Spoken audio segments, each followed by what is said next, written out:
আসসালামু আলাইকুম। দেখুন গ্রামে আসলাম, কচু শাক না খাইলে কি হয়। দেখুন বাস্তিরে দিয়া কচু শাক কাটাইতেছি। যে কি সুন্দর কচু শাক পুকুরের সাইডে হয়ে রয়েছে। বাস্তিরে বললাম একটু কাইটা দাও। এই যে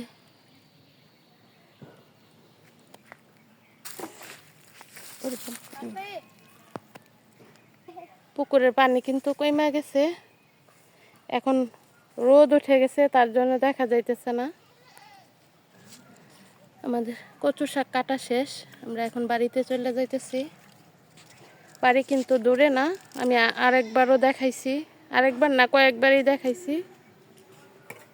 এই যে আমার শ্বশুর বাড়ি, আর এখানে কিছু বাগান আছে, আমের গাছ টাছ লাগানো, আর এটা হলো পুকুর।